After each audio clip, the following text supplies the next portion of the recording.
10 Tips for Successful Long-Term Investing. In the stock market, some principles are indisputable. Let's review 10 general principles to help investors best approach the market from a long-term view. Every point is a fundamental concept every investor should know. 1. Sell the losers, let the winners ride. Time and time again, investors take profits by selling their appreciated investments, but they hold on to stocks that have declined in the hope of a rebound.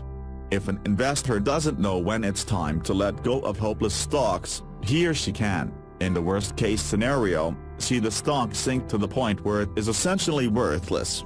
Of course, the idea of holding on to high-quality investments while selling the poor ones is great in theory, but hard to put into practice. The following information might help. Writing a winner, Peter Lynch was famous for talking about 10 baggers, or investments that increased tenfold in value. The theory is that much of his overall success was due to a small number of stocks in his portfolio that returned big.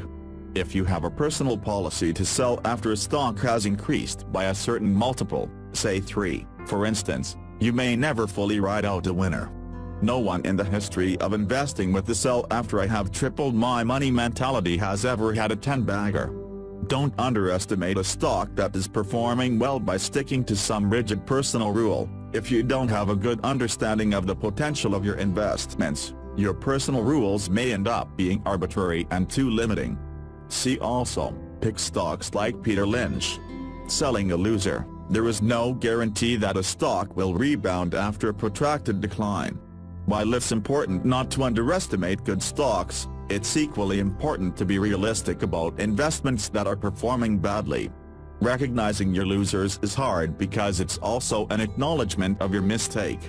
But it's important to be honest when you realize that the stock is not performing as well as you expected it to. Don't be afraid to swallow your pride and move on before your losses become even greater. In both cases, the point is to judge companies on their merits according to your research.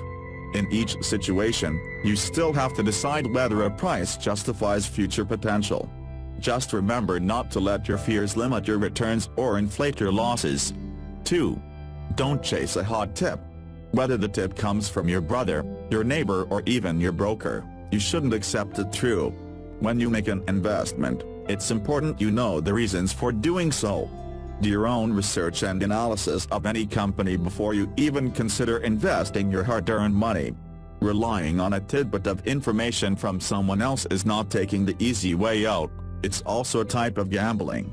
Sure, with some luck, tips sometimes pan out.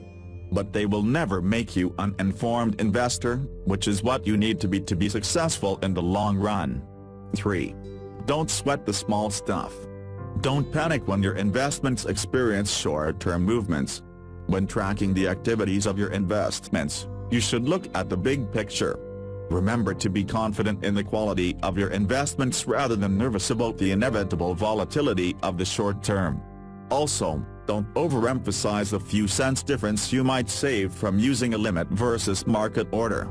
Granted, active traders will use these day-to-day and even minute-to-minute fluctuations as a way to make gains.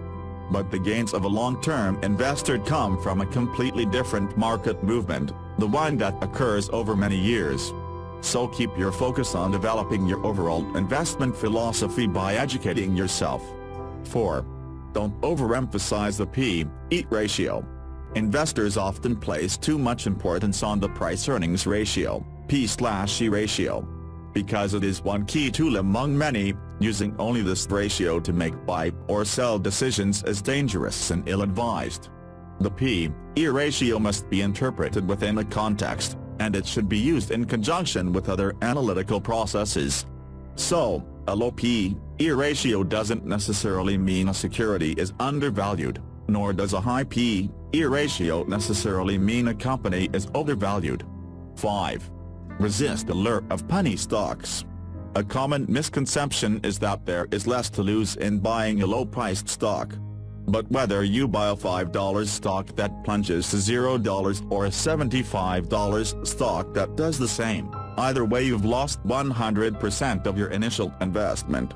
A lousy $5 company has just as much downside risk as a lousy $75 company. In fact, a penny stock is probably riskier than a company with a higher share price, which would have more regulations placed on it.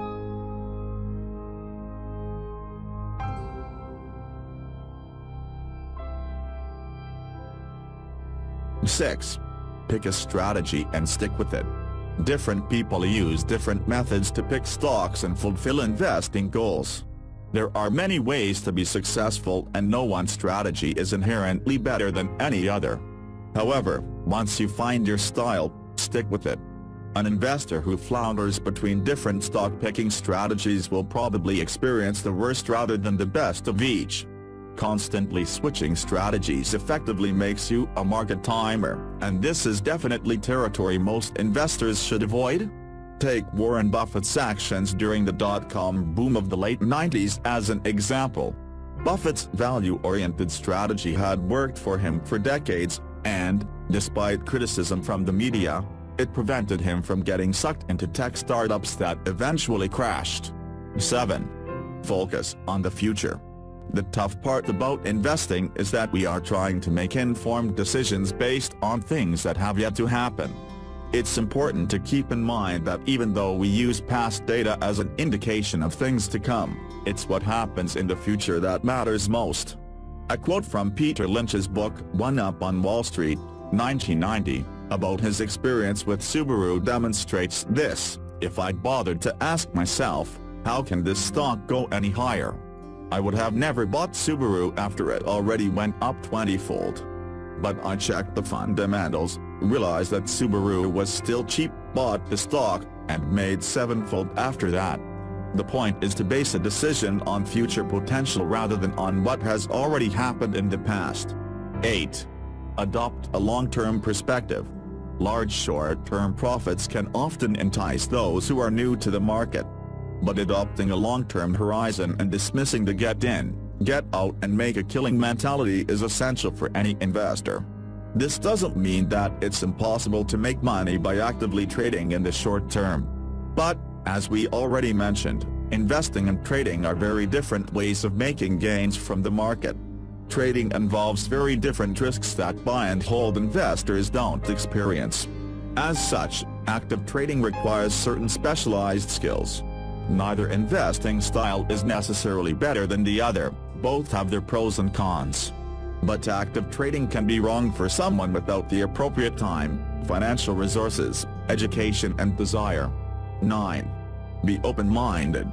Many great companies are household names, but many good investments are not household names. Thousands of smaller companies have the potential to turn into the large blue chips of tomorrow. In fact, historically, small caps have had greater returns than large caps. From 1926 to 2001, small cap stocks in the U.S. returned an average of 12.27%, while the Standard & Poor's 500 index, S&P 500, returned 10.53%. This is not to suggest that you should devote your entire portfolio to small cap stocks.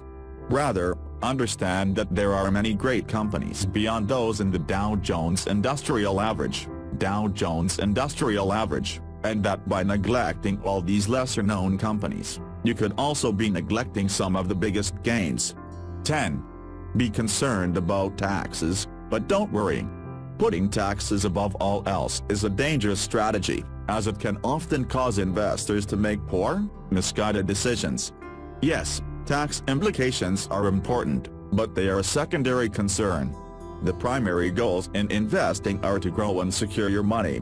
You should always attempt to minimize the amount of tax you pay and maximize your after-tax return, but the situations are rare where you'll want to put tax considerations above all else when making an investment decision. Thanks for watching the video. Share video to see it all. Subscribe to my channel.